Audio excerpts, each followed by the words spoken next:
नमस्कार दोस्तों, कैसे हैं आप लोग। उम्मीद करता हूं खुश होंगे, मज़े में होंगे। स्वागत है आपका मेरे चैनल स्टोरी टेलर सीपी में।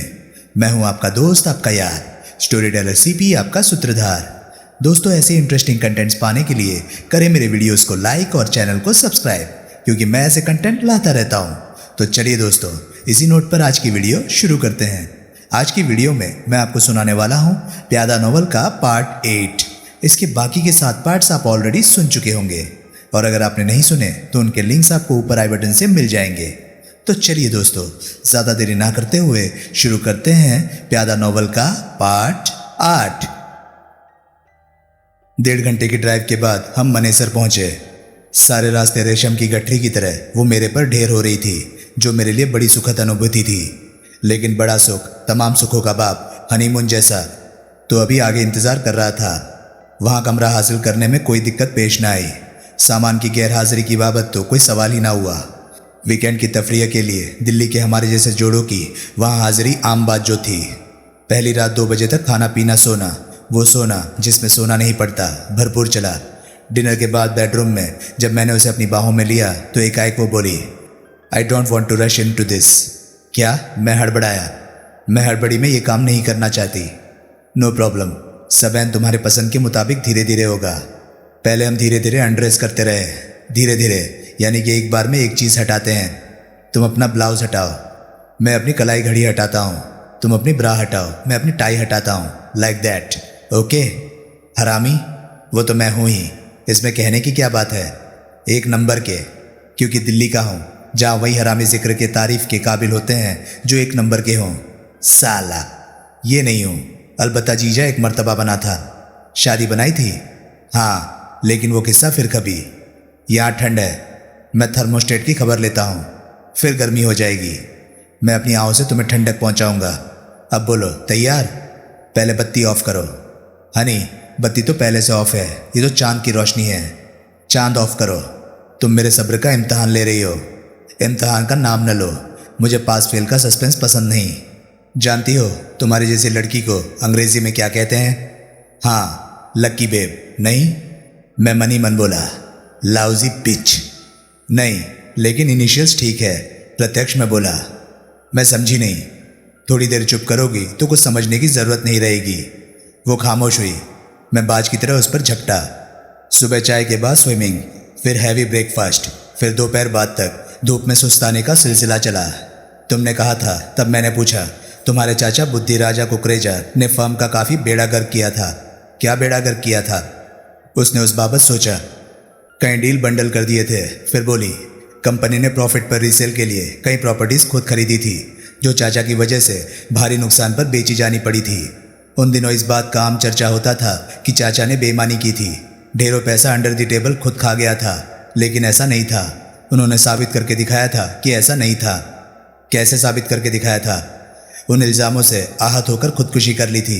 उन इल्ज़ामों की मुखालफत में पीछे लंबा सुसाइड नोट छोड़ा था। ओह, लेकिन तुमने तो कहा था कि वो हार्टफेल से मरे थे। उनका इमेज बनाने के लिए, उनके सम्मान की रक्षा के लिए कहा था। खुदकुशी की बात कहती तो वजह भी बतानी पड़ती। लेकिन छोड़ो, क्या किस्सा ले बैठे।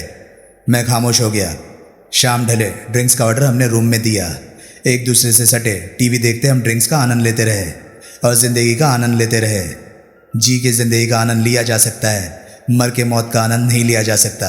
इसलिए जीना, जीते रहना बहुत बड़ी घटना है, मेजर प्रोजेक्ट है। इसी प्रोजेक्ट की कामयाबी में तमाम कामयाबियाँ निहित हैं। हाथी के पाँव के नीचे सबका पाँव। वाह ज़िंदगी। एक बात बोलूँ? एकाएक वो बोली। बोलो। मैं उसे अपने साथ भींचता बोला। मुझे तुम पहली निगाह में भा गए थे और तुम मुझे, लेकिन मैंने डरते डरते दूसरी निगाह भी डाल ली थी। मुझे अंदेशा है। किस बात का? कहीं मुझे तुमसे वो तो नहीं हो गया? वो? जानबूझकर अनजान बनता मैं बोला। अरे वो? अच्छा वो।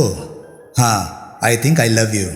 मैं औरत से खता खाया मर्द था, इसलिए प्यार के ऐसे इजहार का रौब खाना मेरी फितरत में नहीं था। मेरी निगाह में प्यार उस जज्बे को कहते हैं जो औरत के मन में कुत्ते के लिए हमेशा होता है और कभी कभार किसी मर्द के लिए भी होता है। सभ्य समाज में कुत्ते के प्यार की बड़ी महिमा है। वो बस सिर्फ माँ के प्यार से 19 है। इस ग्रेडेशन के लिहाज से मासूम, स्थायी या अस्थायी, तीसरे नंबर पर आती है। तीसरे दर्जे की आइटम का क्या रौब खाना। वो जो कह रही थी वो वैसे भी कोई बड़ी बात नहीं थी। एक तो औरत जिसके साथ हम बिस्तर होती है उस पर अपना क्लेम बनाए रखने के लिए ऐसा कहती है। दूसरे, सेक्स को, हवस को जस्टिफाई करने का वो एक तरीका होता है। जो किया प्यार के ताकत के आगे नतमस्तक होकर किया, खामखा तो ना किया।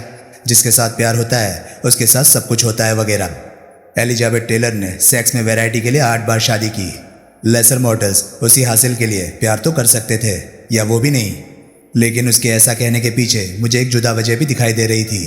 वो खौफजदा थी और मेरे से सेफ्टी पनाह तलाश कर रही थी। दिल्ली से एकाएक खड़े पैर निकल लेने की ख्वाहिश के पीछे भी वो ही वजह थी।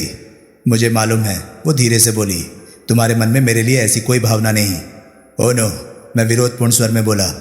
ओ यस हनी, हम जंगल में नहीं रहते जो भावनाओं से कोरे हों। 21वीं सदी में रहते हैं, जंगल में ही रहते हैं, और औरत जंगल का सबसे कमज़ोर जानवर है। मैंने हैरानी से उसकी तरफ देखा, लेकिन कोई शिकायत नहीं। अजीब लड़की थी। खींचना, बांधना, तानना, तान के ढील देना तो मेरा काम था। वो मेरा काम क्यों कर रही थी? उस घड़ी नाग बल्ली का ख्याल आया। क्या वो झूठ बोल रहा था? क्या अब महज इसलिए कावेरी का बयान सच लगने लगा था क्योंकि वो मेरी बाहों में थी? क्या मेरे सदके मेरे क्लाइंट को मर्द होने का खामियाजा भुगतना पड़ रहा था? नहीं, ऐसा नहीं हो सकता था। मैं ऐसा होने नहीं दे सकता था। आखिर इतना भी तो कमीना नहीं था मैं। अगले रोज 11 बजे तक हम वापस दिल्ली में थे। कावेरी को पूसा रोड उसके ऑफिस के सामने उतार कर मैं नेहरू प्लेस अपने ऑफिस पहुंचा। रजनी रिसेप्शन पर थी। जगमग जगमग। गुड मॉर्निंग सर, वो मधुर अपने स्वभावगत नटखट स्वर में बोली। Very good morning. आज तो तेरे चेहरे से नज़र नहीं हटती। आज? कभी भी नहीं हटती, लेकिन आज तो बस हद ही हो गई है। कोशिश कीजिए। की ना, नहीं हटती तो मैं अपने बॉयफ्रेंड को बुलाती हूँ। वो क्या करेगा? नज़र हटाएगा। ऐसी हटाएगा कि दोबारा पड़ जाए तो बोलना। ठहर जा कमबख्त, कल कहाँ थे? बिजी था, फील्ड में था। किसी बहन जी के साथ? क्लाइंट के साथ। क्लाइंट बहन जी थी? तुझे क्या मालूम? शक्ल ऐसे बिलौटे जैसी जो लग रही है जिसे ढेर सारी मलाई चाटने को मिली हो। शर्म नहीं आती? अपने एम्प्लॉयर को बिलौटा कहती है। सर, गाए बगाए एम्प्लॉयर की तारीफ करना, उसको फूंक देते रहना अच्छे मुलाजिम का फ़र्ज होता है, जो तो इस वक्त बिलौटा कह के निभा रही है। यस सर, लेकिन कोई आम बिलौटा नहीं, ढेर मलाई चाटने वाला, चाट चुका होने वाला, खुशकिस्मत बिलौटा। बहन जी कुछ ज़्यादा ही बढ़िया होगी। हाँ, वो बात तो है। शीशे में अपनी शक्ल देखती थी तो कहती थी, वाह, मरहबा, सुभान अल्लाह। क्या कहने। मुझे जब उसकी तरफ देखना होता था काला चश्मा थमा देती थी ताकि मेरी आंखें ना चौंधिया जाए। सुपर। हंसती थी तो फूल झरते थे। रोती थी तो? रोती काहे को? रोने का क्या मतलब? इतनी खूबियों की मलिका होने के बावजूद आपके पल्ले पड़ी तो रोने वाली ही तो बात है। ठहर जा कमबख्त। वो निचला होंठ दबाकर कुटिल भाव से हंसी, फिर तत्काल संजीदा हुई। कल की बाबत क्यों पूछ रही थी? आपके लिए मैसेज है। क्या? आपकी टेबल पर लिख के रख दिया है। थैंक यू, लेकिन पढ़ेंगे कैसे? नज़र तो आपकी यहाँ अटकी हुई है। बस कर अब। Yes sir. मैं अपने कक्ष में पहुँचा। मैसेज सौरभ जैन का था। नोटशीट पर बस 4 शब्द दर्ज थे। हम दोनों सही थे। मैंने उसे कॉल लगाई। वो ऑफिस में नहीं था। कहाँ था? ऑपरेटर को कोई खबर नहीं थी। मैंने रजनी को बुलाया। ये मैसेज कब मिला था? मैंने पूछा। शनिवार शाम को, उसने उत्तर दिया। शाम को? शाम को तो मैं यहाँ था। आपके जाने के बाद मिला था, क्लोजिंग टाइम से ज़रा पहले। शनिवार का मैसेज मुझे आज मिल रहा है। That's bad business. इतवार को ऑफ होता है। सोमवार को आप बहन जी पता नहीं कहाँ थे, अब पधारे हैं तो मैसेज आपको मिला है। सड़ा सा मैसेज है 4 लफ्ज़ों का। उसने नाक चढ़ाई। हम दोनों सही थे। ये कोई मैसेज हुआ? आपकी समझ में इससे कुछ आया हो तो बोलिए। दफाओ। Yes sir. मैं पहाड़गंज थाने पहुंचा। सब इंस्पेक्टर श्रीवास्तव थाने में मौजूद था। अपने पीढ़ी होने का और इंस्पेक्टर देवेंद्र यादव का दोस्त होने का हवाला देकर बड़ी मुश्किल से मैं उसे बातचीत के लिए तैयार कर पाया। क्या बात करना चाहते हो? उसने पूछा। किस बाबत बात करना चाहते हो? उन हुकर्स के बारे में बात करना चाहता हूँ जो तुमने रौनक से हिरासत में ली थी। मुझे मालिक को भी गिरफ्तार करना चाहिए था। वो रुखाई से बोला। गलती की मैंने उसका लिहाज करके। यकीन जानो, उसका उन लड़कियों से कोई वास्ता नहीं था। उसको उनकी बाबत कोई खबर नहीं थी। उसके चेहरे पर विश्वास के भाव ना आए। पहाड़गंज में ऐसे और भी तो ठिकाने हैं, वहीं क्यों पहुँचे? वहीं क्यों घात लगाई? तुम भी तो वहाँ पहुँचे हुए थे। क्या बात करते हो? मैं हुक्कर्स के लिए पहुंचा हुआ था। मेरी आंखों के आगे तुम्हारी उस लड़की से, तान्या से सौदेबाजी चल रही थी। गलत। वो तो महज रुपए दिए उसे। बिल्कुल गलत। बिल चुकाने के लिए टेबल पर रखे उसने नाहक उठा लिए। ऐसा? हाँ, कसम उठवा लो। वहीं क्यों जाते हो? क्योंकि मालिक मेरा दोस्त है, 20% डिस्काउंट देता है। मूड में हो तो बिल चार्ज करता ही नहीं। लेकिन वहाँ मेरा हालिया फेरा इस वजह से नहीं था। और क्या वजह थी? तुम्हें लक्की खुराना मर्डर केस की खबर होगी। लक्की उस बार के मालिक रौनक खुराना का इकलौता बेटा था। उसने मुझे कातिल का पता लगाने के लिए रिटेन किया था। कातिल तो गिरफ्तार है, वो जुदा मसला है। मेरा सवाल यह है कि रौनक की तरफ एकाएक पुलिस की तवज्जो क्यों कर गई? कैसे जाना कि वहाँ हुकर्स ऑपरेट करती थी? टिप मिली थी। पुलिस को ऐसी टिप्स मिलती रहती है। ये टिप कैसे मिली थी? किसी ने यहाँ गुमनाम फ़ोन कॉल की थी। ये अजीब बात नहीं कि बार के मालिक को पता नहीं था कि उसके बार में बाइयाँ ऑपरेट करती हैं, लेकिन गुमनाम कॉल करने वाले को पता था। मुझे यकीन नहीं कि बार के मालिक को इस बाबत कुछ पता नहीं था। ये धंधे मिली भगत से चलते हैं, उसके बिना चल ही नहीं सकते। कबूल, लेकिन मैं तुम्हें यकीन दिलाता हूँ कि इस बार ऐसी बात नहीं थी। रौनक खुराना को इस बाबत भनक तक नहीं थी। वो खामोश रहा। हिरासत में ली गई उन लड़कियों की पड़ताल हुई होगी, शिनाख्त हुई होगी। कौन थी वो? जो उस प्रेस रिपोर्टर के साथ थी उसका नाम डॉली सक्सेना था, और जो तुम्हारे साथ थी उसका नाम तरला खन्ना था। क्या तान्या नहीं था? वो उज्बेकिस्तान से नहीं थी। चमड़ी सफ़ेद होने से कोई परदेसी नहीं हो जाता। लेकिन डायलेक्ट, लहजा उसका, वो भी तो प्रैक्टिस, सब फरेब। गोरी मेमों को भाव ज़्यादा मिलता है ना। ओह, दोनों लोकल माल थी। कहाँ रहती थी? यहीं पहाड़गंज में। पते मिल सकते हैं? उसने लिखकर मुझे दिए। वो दोनों पते रौनक से 200 गज दूर के थे। एक तो उसके ब्लॉक का ही था। क्या किया उनका? मैंने पूछा। क्या किया? वार्निंग देके छोड़ दिया। हिंदुस्तानी तजुर्मा, रिश्वत खा के छोड़ दिया। कैसी अजीब बात थी। जिनकी करतूत थी वो तो यूं सस्ते में छूट गई, और जिसका उनसे कोई लेना देना नहीं था उसका लिकर लाइसेंस खतरे में था, उसके बार का वजूद खतरे में था। मैंने श्रीवास्तव का शुक्रिया अदा किया और थाने से रुखसत हुआ। फिर मैं उस पते पर पहुंचा जो बकौल श्रीवास्तव तान्या और तरला खन्ना का था। आखिर कुछ पता तो चलना चाहिए था कि बतौर प्रोफेशनल क्यों उसकी नजर इनायत खास रौनक पर हुई थी, और पकड़े जाने पर क्यों इतनी आसानी से उसने कबूल कर लिया था कि वो हुकर थी। 2 बार वैसा वाकया रौनक में हुआ। दोनों बार वहाँ सादे कपड़ों में पुलिस वाले पहले से मौजूद थे, और दोनों बार बाइयों ने अपनी औकात कबूल करने में रत्ती भर हुज्जत नहीं की थी, रत्ती भर देर नहीं लगाई थी। ऐसा इत्तफाकन एक बार हुआ तो हुआ, 2 बार क्यों कर हुआ? क्या पता उन लड़कियों के जरिए गुमनाम फ़ोन कॉलर की शिनाख्त से भी पर्दा उठ पाता। वो पता एक पुरानी 4 मंजिला इमारत का था जो इतनी खस्ता हालत थी कि हैरानी थी कि अपनी बुनियाद पर खड़ी थी। उसी की लाइन में थोड़ा परे एक वैसी इमारत डिमोलिश होकर हटी थी, और थोड़ा परे एक पर डिमोलिशन वर्क उस घड़ी भी चल रहा था। इमारत का दरवाज़ा खुला था, जिसे धक्का देकर मैंने एक ड्योढ़ी में कदम रखा, जिससे आगे ऊपर को जाती टूटी फूटी कचरा भरी नीम अंधेरी सीढ़ियाँ थी। पहली मंजिल पर सीढ़ियों के सामने ही वो बंद दरवाज़ा था, जिस पर लगी कॉल बेल के नीचे दीवार पर चौक से तरला खन्ना का नाम लिखा था। मैंने कॉल बेल बजाई, कोई जवाब ना मिला। दरवाजे पर दस्तक दी, कोई हलचल सामने ना आई। मैं वहाँ से हटा और वैसे ही बाजू के एक बंद दरवाजे पर पहुँचा। बंद दरवाजे के पीछे से म्यूज़िक की मध्यम आवाज़ आ रही थी। मैंने उसकी कॉल बेल बजाई। तत्काल म्यूज़िक बंद हुआ। कौन है? एक खरखराती मर्दाना आवाज़ में पूछा गया। डिटेक्टिव, मैं अधिकारपूर्ण स्वर में बोला। खोलो। तत्काल दरवाज़ा खुला। एक रीछ जैसा व्यक्ति चौखट पर प्रकट हुआ। उसने संदिग्ध भाव से मेरी तरफ देखा। तरला खन्ना से मिलना था। मैं बोला। वहाँ से कोई जवाब? तुम डिटेक्टिव हो? वो बोला। हाँ। मैंने उसे अपने आई कार्ड की एक झलक यूँ दिखाई कि वो सिर्फ उस पर लगी तस्वीर देख पाता। और तमीज़ से बात करो। तत्काल उसका मिजाज बदला। वो यहाँ नहीं रहती, वो नम्र स्वर में बोला। थाने में उसका यहीं का पता दर्ज है। पहले रहती थी, छोड़ गई। क्यों छोड़ गई? मर्जी उसकी। कब छोड़ गई? कल। कहाँ गई? मालूम नहीं। ठीक है। उसने दरवाज़ा बंद कर लिया।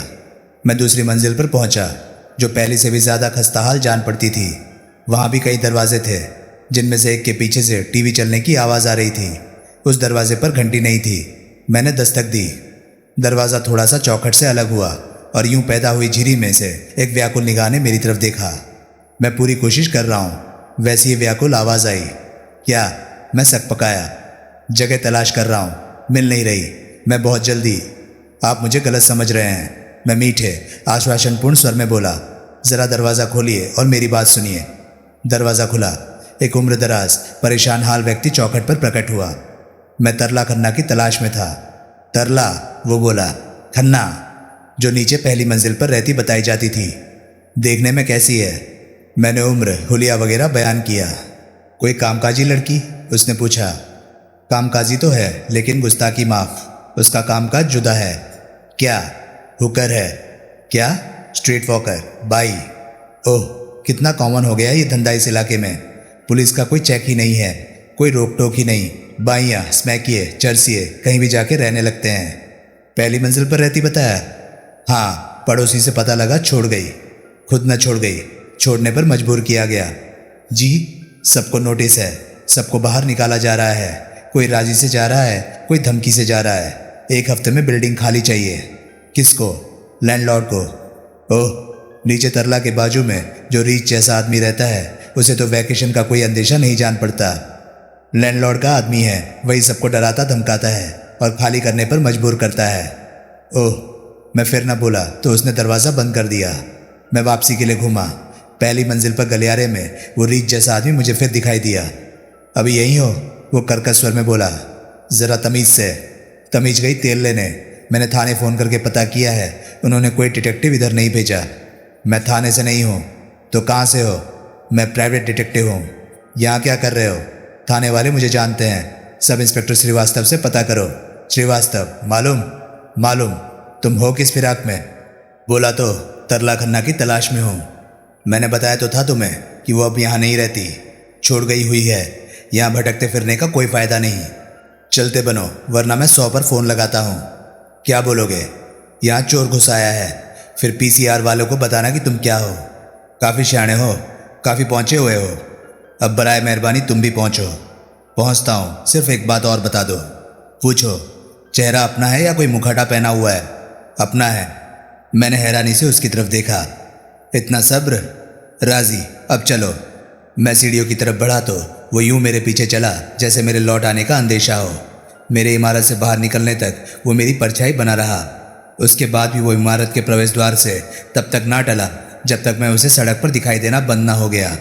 मैंने दूसरी हुकर का पता तलाश किया, जो कि वहाँ से बिल्कुल करीब था। वो इमारत भी पहले वाली इमारत जैसी ही निकली। कोई फ़र्क निकला तो ये कि वो खाली हो भी चुकी थी। तब पहली बार मुझे एहसास हुआ कि उस सारे ब्लॉक में रौनक वाली इमारत ही कदरन चौकस हालत में थी।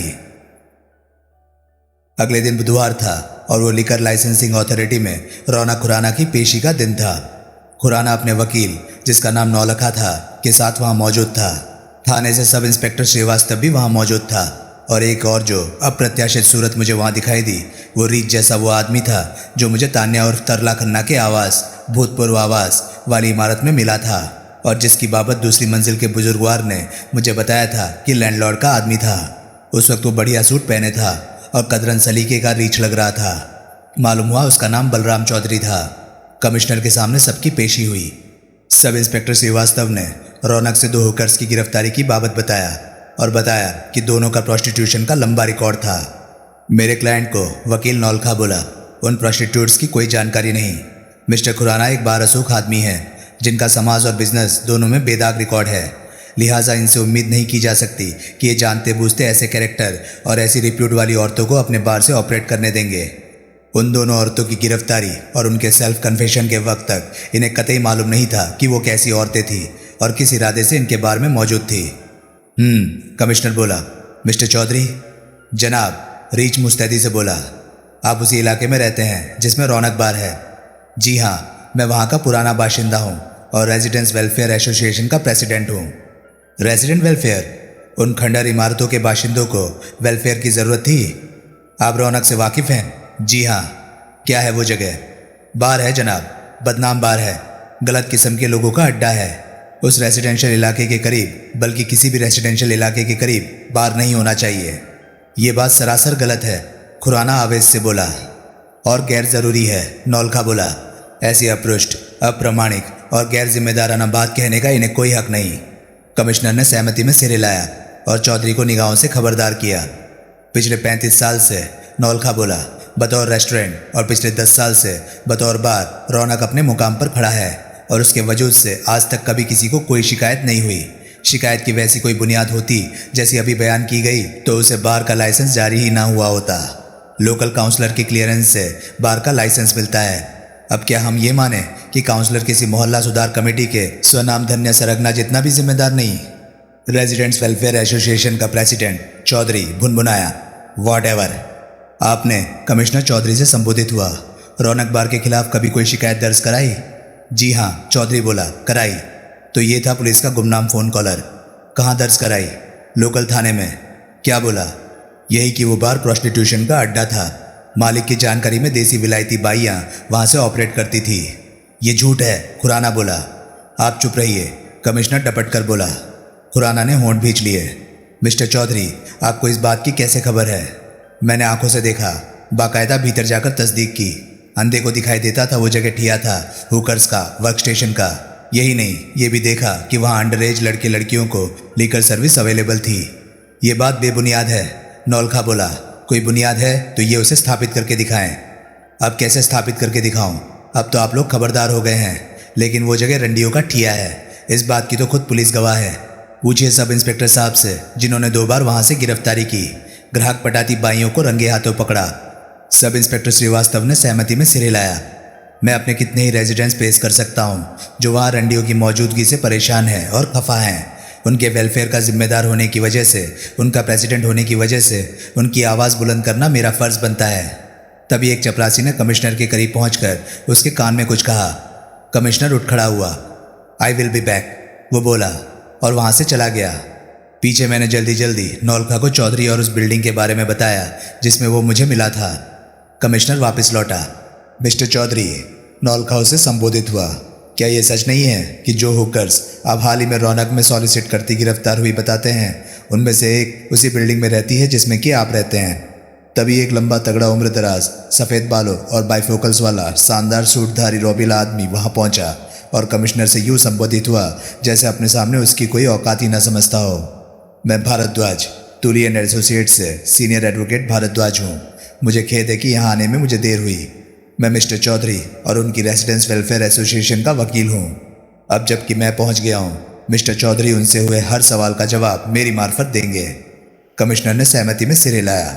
मिस्टर चौधरी, नया वकील बोला, जो सवाल आपसे पूछा गया था यहाँ दाखिल होते वक्त वो मैंने भी सुना था। अब आप उसका जवाब दे सकते हैं। बताइए, आपकी रिहाइश वाली बिल्डिंग में क्या कोई हुकर रहती है?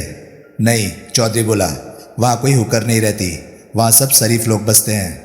ये बात सच नहीं है, नौलखा बोला।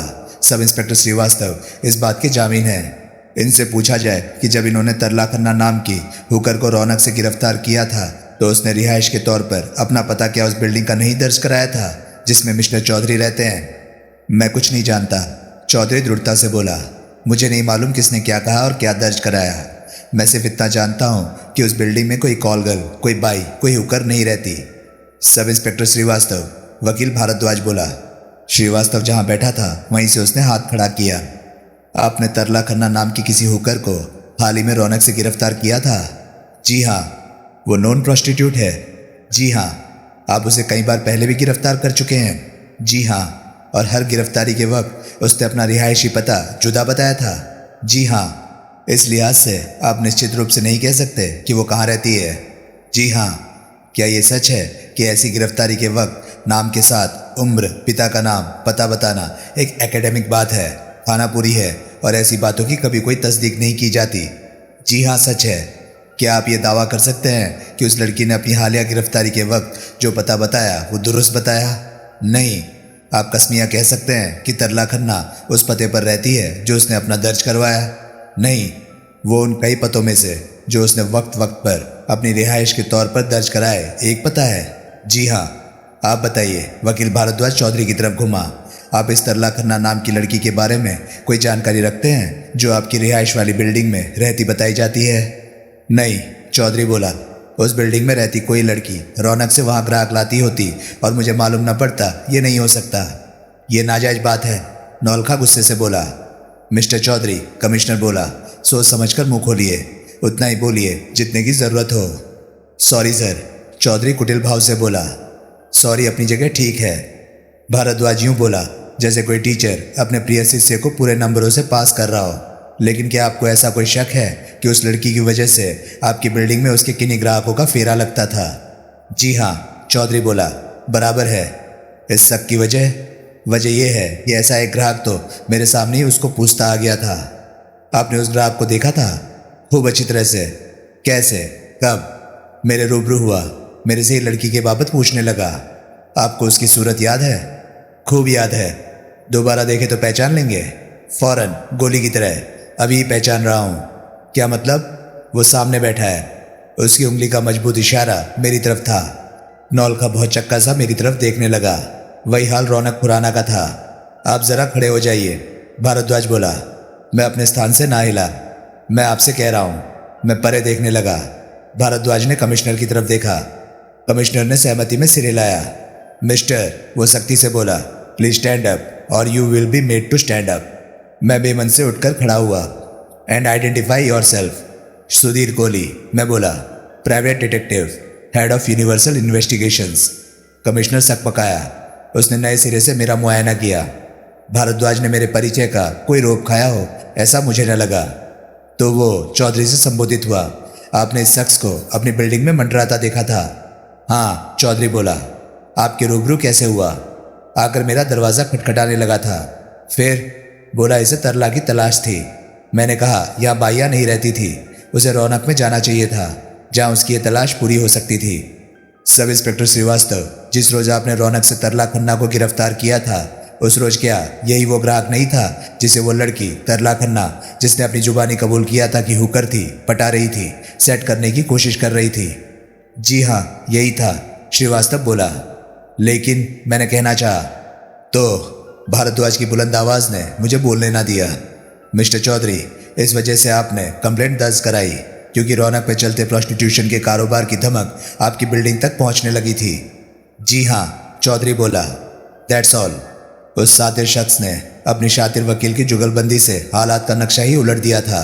उसने इस बात को ठोक कर कमिश्नर के जहन में बिठा दिया था कि चौधरी की बिल्डिंग में रहती तरला खन्ना रौनक को मालिक की जानकारी के बिना अपने धंधे का ठिया नहीं बनाई थी। रौनक था ही रंडियों का ठिया, जहाँ से ग्राहक साट कर तरला खन्ना नाम की बाई चौधरी की बिल्डिंग में ले जाती थी और वहाँ के बाशिंदों की शुद्ध पवित्र बेदाग प्रतिष्ठा को दागदार करती थी। नौलखा ने खूब दुहाई दी कि वो कोई प्रतिष्ठित रिहायशी इलाका नहीं था। वहाँ की इमारतों की आधी से ज़्यादा रिहायशी जगह खाली करवा ली गई हुई थी क्योंकि वो सब इमारतें इस हद तक जर्जर हो चुकी थी कि उनकी डेमोलिशन महज वक्त की बात थी। लेकिन किसी ने उस दुहाई का नोटिस ना लिया। नोटिस लेने लायक कोई बात थी तो ये थी कि वहाँ एक बार था जो रंडियों का अड्डा था और इस बात को साबित करने के लिए वो 2 गिरफ्तारियां काफ़ी थी जो वहाँ ऑपरेट करती हुकर्स की रंगे हाथों हुई थी। तब वकील भारद्वाज ने नया बम छोड़ा। वो उस बिल्डिंग के मालिक का भी वकील था जिसमें रौनक स्थापित था। रौनक की बाबत जो बातें सामने आई, भारद्वाज गरजती आवाज़ में बोला, उनकी रूम में मैं मांग करता हूँ कि रौनक का लिकर लाइसेंस कैंसिल किया जाए, प्रॉपर्टी के नाजायज़ और गैर कानूनी इस्तेमाल के बिना पर लीज खारिज की जाए और लीज होल्डर को एक्टिवेशन का नोटिस जारी किया जाए। वो काम लिकर लाइसेंसिंग कमिश्नर का नहीं था। फिर भी रौनक खुराना का चेहरा यूं सफ़ेद निकल आया था जैसे उसे बेदखल किया जा भी चुका था। पेंडिंग फाइनल डिसीजन, रौनक का लिकर लाइसेंस सस्पेंड हो गया और वो तमाम कार्यवाही लीज कैंसिलेशन की कानूनी प्रक्रिया की मजबूत बुनियाद बन गई। रौनक खुराना को वार्निंग मिल गई, अगर फिर कोई होकर उसके ठिये से भले ही अब वो रेस्टोरेंट की तरह ही चल पाता पकड़ी गई तो उसे रंडियों का दलाल माना जाएगा और उसकी फौरी गिरफ्तारी वाकया होगी। वो वकील कमिश्नर के ऑफिस के बाहर मैंने खुराना से पूछा, भारद्वाज वही है जो लीज वैकेट कराने के सिलसिले में आपको धमकाने आया करता था? नहीं, खुराना बोला। तो ये कौन है? ये क्या सवाल हुआ? वकील है, भारद्वाज तुली एंड एसोसिएट्स का सीनियर पार्टनर है, जैसा कि उसने बताया। आप इसे नहीं जानते? बिल्कुल भी नहीं, पहले कभी सूरत तक नहीं देखी। वो कौन था जो आप पर दबाव बनाने आता था? उसका नाम तो कुशवाहा था, लेकिन मुझे अब याद आ रहा है, बताता वो खुद को इसी फर्म का था। भारद्वाज तुली एंड एसोसिएट्स का? हाँ। तभी भारद्वाज उनके करीब से गुजरा। खुराना के टोकने पर वो ठिठका। उसने प्रश्नसूचक नेत्रों से खुराना की तरफ देखा। वकील साहब, खुराना बोला, जो लोग मुझे बेदखल करने पर तुले हैं वो है कौन? वो सक पकाया, फिर जवाब में होंठ भींचकर केवल मुस्कुराया। ये कोई छुपने छुपाने लायक बात नहीं। खुराना अप्रसन्न भाव से बोला, मुझे एक फर्म का नाम बताया गया था लेकिन मैं भूल गया। लेकिन सताई तो नहीं भूला रहेगा, कभी तो याद आएगा। कोई कॉरपोरेशन थी, डेवलपमेंट कॉरपोरेशन थी। गोरखनाथ डेवलपमेंट कॉरपोरेशन, भारद्वाज बोला। हाँ यही नाम था, गोरखनाथ डेवलपमेंट कॉरपोरेशन। आप उनके वकील हैं? हाँ।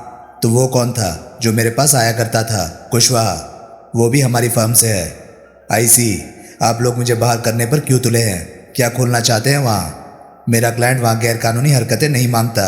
No illegal activity on his property. बस इतनी सी बात है। इतनी सी बात नहीं है। इतनी सी बात हो तो कोई किसी के पीछे पंजे झाड़ के नहीं पड़ जाता। तुम लोगों ने तो मुझे जैसे तैसे वहाँ से बेदखल करने का 1 पॉइंट प्रोग्राम बनाया हुआ है। कभी कमेटी वाले पीछे पड़ते हैं, कभी बिजली पानी वाले मेरे पीछे पड़ते हैं, कभी एक्साइज वाले मेरे पीछे पड़ते हैं, कभी खान पान के महकमे वाले मेरे पीछे पड़ते हैं, कभी नारकोटिक्स कंट्रोल ब्यूरो मेरे पीछे पड़ता है। अब रौनक को बाइयों का अड्डा बताया जा रहा है। जो है सो है। बड़ा वकील धूर्त भाव से मुस्कुराता बोला। ये हैरेसमेंट है। नौलखा करीब आता बोला। तुम्हारे क्लाइंट की, चौधरी की और उन छोकरियों की मिलीभगत है। कोई मिलीभगत नहीं है, भारद्वाज सख्ती से बोला।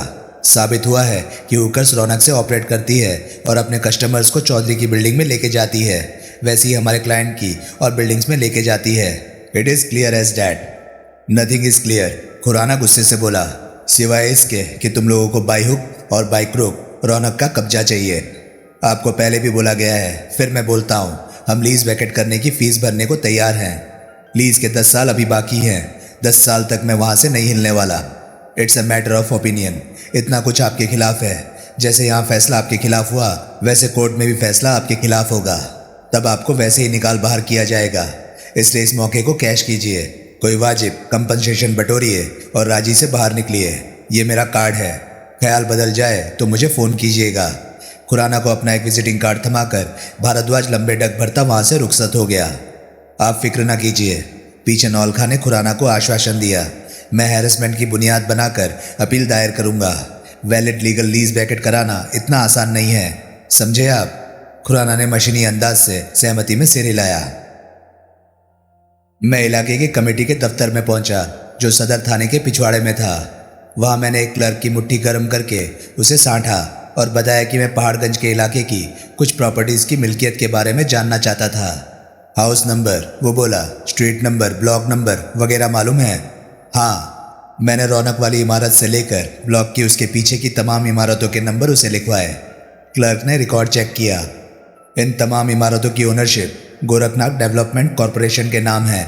सबकी? हाँ। हैरानी की बात थी, इमारतों के उस पूरे ब्लॉक का एक ही मालिक था और तमाम खरीद फरोख्त 1 साल के भीतर हुई थी। अब कहानी मेरी समझ में आ रही थी। बिल्डर का कोई बड़ा प्रोजेक्ट था जिसके रास्ते में रौनक बार रुकावट बना हुआ था।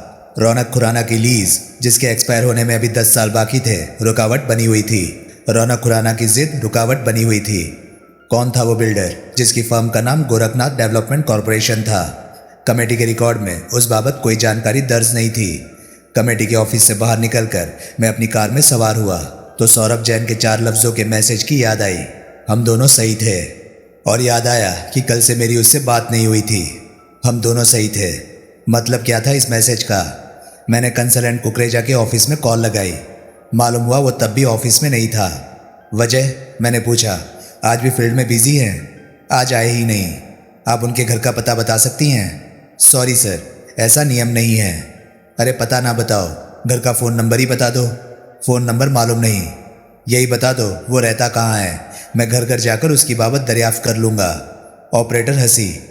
रणजीत नगर। फिर बोली, थैंक यू। मैंने संबंध विच्छेद कर दिया। कार से निकलकर मैं उस टेलीफोन बूथ पर पहुंचा जो कार में से ही दिखाई दे रहा था। वहाँ टेलीफोन डायरेक्टरी थी। मैंने उसमें सौरभ जैन की एंट्री तलाश की। 9 सौरभ जैन दर्ज थे, लेकिन गनीमत थी कि रणजीत नगर निवासी एक ही था। मैंने उस सौरभ जैन का पता और फ़ोन नंबर नोट किया, फिर उस फ़ोन पर कॉल लगाई। तत्काल उत्तर मिला। सौरभ, मैं बोला। कौन बोल रहा है? कोहली, सुधीर कोहली। होल्ड करो। थोड़ी देर बाद एक नई आवाज़ आई। कौन कोहली? पूछा गया। पीढ़ी? वो आवाज़ मैंने फ़ौरन पहचानी। वो सब इंस्पेक्टर जगत सिंह की आवाज़ थी। हाँ जनाब, आप वहाँ क्या कर रहे हैं? पहचान लिया? हाँ। आप वहाँ कैसे फ़ोन किया? सौरभ जैन से बात करनी है। किस बारे में? उसको बोलूँगा ना। नहीं बोल सकोगे। क्यों, गिरफ्तार है? गिरफ्तार किस लिए? आपके वहाँ होने की और क्या वजह होगी? वो गिरफ्तार है? नहीं। तो ज़रा बात कराइए। वो लाइन पर नहीं आ सकता। वजह? लाइन कट गई।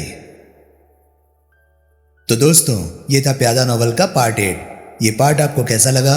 प्लीज़ कमेंट सेक्शन में अपनी राय मुझे ज़रूर बताएं। और हाँ, अगर आपको मेरे वीडियोस पसंद आ रहे हैं तो प्लीज़ उन्हें लाइक कीजिए और चैनल को सब्सक्राइब कीजिए, क्योंकि मैं ऐसे कंटेंट लाता रहता हूँ। तो चलिए दोस्तों, मैं मिलता हूँ अब आपसे अगली वीडियो में। तब तक के लिए नमस्कार, गुड बाय। सेफ रहिए, खुश रहिए, मज़े करिए।